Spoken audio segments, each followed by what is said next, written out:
न उसने व्रत रखा, न मंत्र पढ़े, न पूजा करना जानता था। फिर भी भगवान शिव ने उसे मोक्ष दे दिया।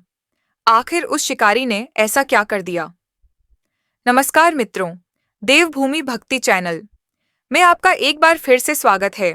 सृष्टि में कुछ रातें ऐसी होती हैं जो केवल समय का हिस्सा नहीं होती, वे मनुष्य के भाग्य को बदलने आती हैं। महाशिवरात्रि भी ऐसी ही एक रात्रि है। लोग कहते हैं यह भगवान शिव और माता पार्वती के विवाह की रात्रि है।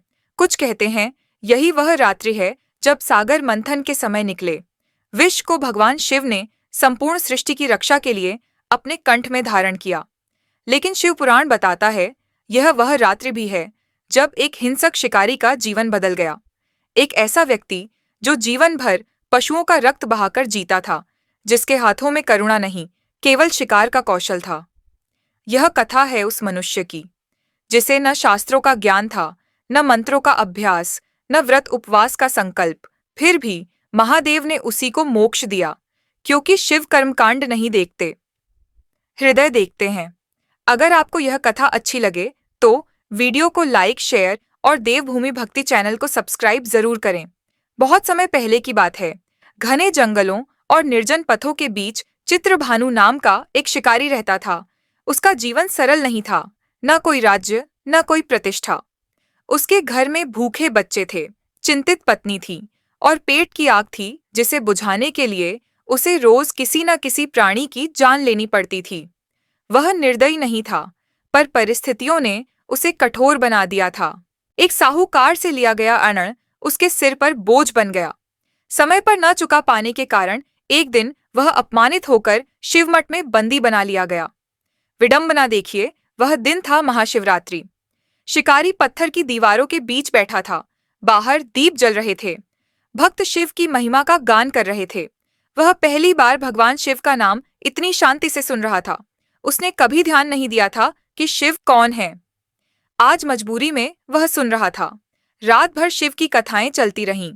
त्याग, वैराग्य, करुणा। शिकारी का मन पहली बार शांत हुआ। सुबह साहूकार ने उसे बुलाया। शिकारी ने वचन दिया, कल तक आर्ण चुका दूंगा। उसे छोड़ दिया गया।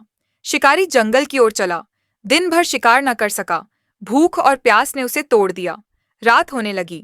उसने तालाब के पास एक बेल वृक्ष देखा और उस पर चढ़ गया।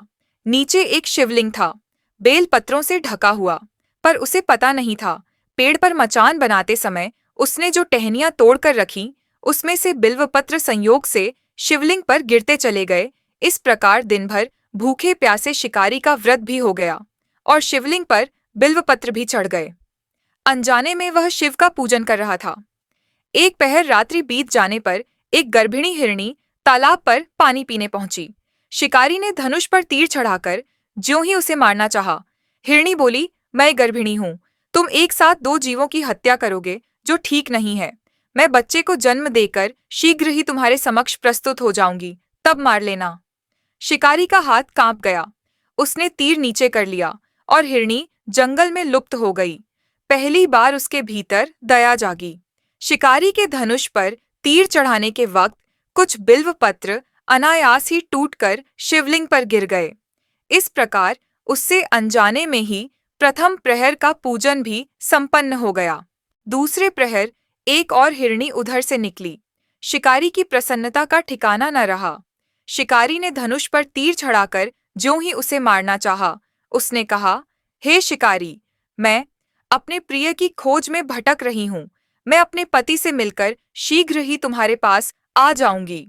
शिकारी का मन विचलित हुआ। उसने उसे भी जाने दिया। 2 बार शिकार को खोकर वह चिंता में पड़ गया। बेलपत्र फिर गिरे। दूसरे प्रहर का पूजन भी संपन्न हो गया। तीसरे प्रहर एक अन्य हिरणी अपने बच्चों के साथ उधर से निकली। शिकारी ने धनुष पर तीर चढ़ाने में देर नहीं लगाई। वह तीर छोड़ने ही वाला था कि हिरणी बोली, हे शिकारी, मैं इन बच्चों को इनके पिता के हवाले करके लौट आऊंगी। इस समय मुझे मत मारो। शिकारी हंसा और बोला, सामने आए शिकार को छोड़ दूं, इससे पहले मैं 2 बार अपना शिकार खो चुका हूं। मेरे बच्चे भूख प्यास से व्यग्र हो रहे होंगे। उत्तर में हिरणी ने फिर कहा, जैसे तुम्हें अपने बच्चों की ममता सता रही है, ठीक वैसे ही मुझे भी। हे शिकारी, मेरा विश्वास करो, मैं इन्हें इनके पिता के पास छोड़कर तुरंत लौटने की प्रतिज्ञा करती हूँ। हिरणी का दीन स्वर सुनकर शिकारी को उस पर दया आ गई। उसने उस हिरणी को भी जाने दिया। शिकार के अभाव में तथा भूख प्यास से व्याकुल शिकारी अनजाने में ही बेल वृक्ष पर बैठा बेल पत्र तोड़ तोड़कर नीचे फेंकता जा रहा था। तीसरे प्रहर का पूजन भी संपन्न हो गया। सुबह होने को हुई तो एक हिरण उसी रास्ते पर आया। शिकारी ने सोच लिया कि इसका शिकार वह अवश्य करेगा।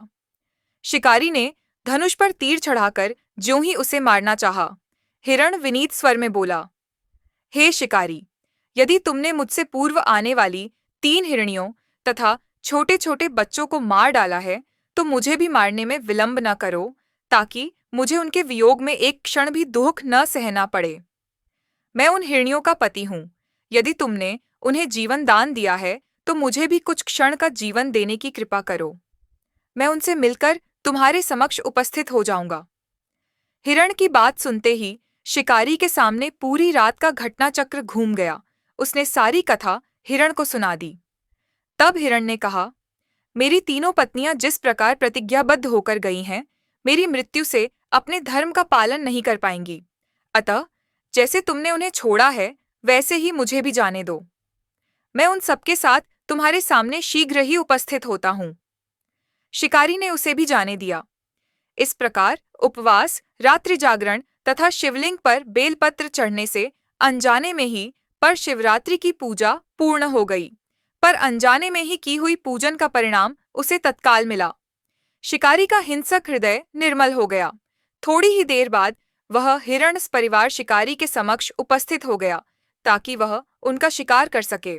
पर शिकारी ने सबको जीवन दान दिया। महाशिवरात्रि कथा का संदेश, महादेव तो अनजाने में किए गए व्रत का भी फल दे देते हैं, पर वास्तव में महादेव शिकारी की दया भाव से प्रसन्न हुए।